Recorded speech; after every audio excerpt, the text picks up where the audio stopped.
Assalamualaikum dan salam sejahtera. Hari ini saya Muhammad Uwais bin Muhammad Azri ingin berkongsi ulasan sebuah buku sejarah yang penuh semangat perjuangan berjudul Tok Gajah, Mat Kilau dan Dato' Bahaman, hasil tulisan Mamat Cik Mah. Buku ini merupakan salah satu judul dalam siri tokoh pejuang kemerdekaan yang diterbitkan khusus untuk memperkenalkan tokoh-tokoh tempatan yang telah berjuang menentang penjajah demi mempertahankan maruah bangsa dan tanah air. Seperti tajuknya, buku ini memfokuskan kepada 3 tokoh penting dalam sejarah negeri Pahang, yaitu Tok Gajah, anaknya Mat Kilau, dan sahabat seperjuangan mereka, Dato' Bahaman. Ketiga-tiganya merupakan pejuang tanah air yang telah menentang British di Pahang pada akhir abad ke-19.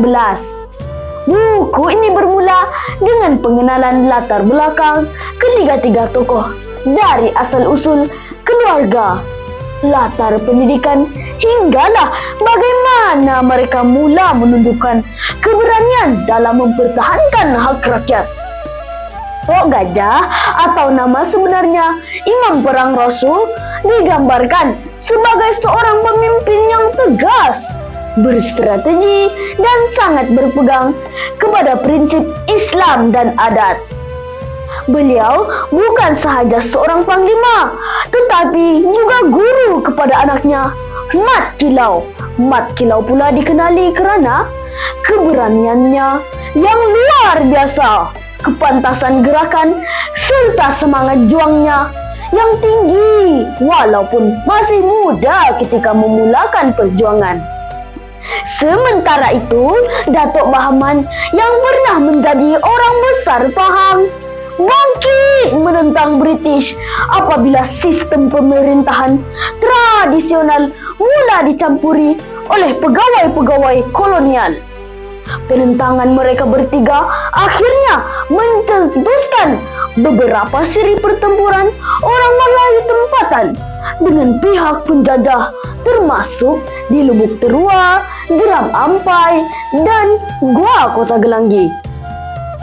Apa yang menarik tentang buku ini ialah bagaimana Mamat Cik Mah menghidupkan kembali watak-watak sejarah ini dengan gaya penceritaan yang menarik dan bersemangat.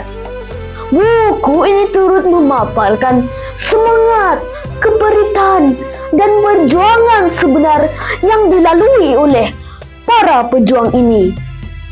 Dari sudut tema, jelas bahawa buku ini menekankan semangat patriotisme, keberanian, pengorbanan, dan harga diri bangsa.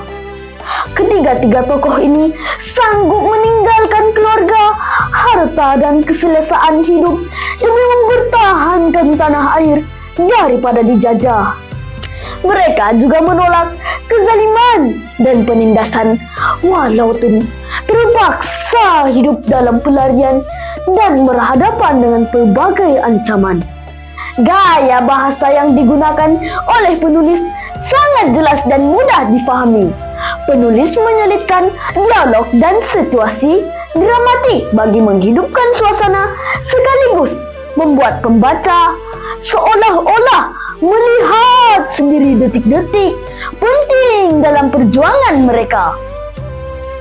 Penulis menyampaikan nilai moral dan pengajaran secara tersirat. Antara yang dapat kita pelajari ialah: pertama, pentingnya berpegang pada prinsip walaupun dalam keadaan terdesak. Kedua, semangat cinta akan tanah air perlu dipupuk sejak muda. Ketiga, keberanian dan perpaduan mampu menewaskan kuasa yang lebih besar selagi ada keikhlasan dalam perjuangan. Ia membentuk jati diri, menyedarkan kita tentang perjuangan orang terdahulu serta memberi inspirasi kepada generasi muda untuk menghargai erti kemerdekaan yang sebenar. Kesimpulannya, Tok Gajah, Mat Kilau, dan Datuk Bahaman bukan sahaja sebuah buku sejarah, tetapi juga sebuah kisah perjuangan yang memberi kesan mendalam. Ia menyadarkan kita bahwa kemerdekaan yang kita kecapi hari ini tidak datang dengan mudah, tetapi dibayar dengan darah, air mata, dan pengorbanan tokoh-tokoh hebat seperti mereka. Saya amat menyarankan buku ini kepada sesiapa sahaja yang ingin memahami sejarah tanah air dengan lebih dekat. Semoga kita tidak lupa pada perjuangan para pahlawan ini dan terus mempertahankan kemerdekaan dengan ilmu, semangat, dan tindakan yang bermakna. Sekian ulasan saya. Terima kasih.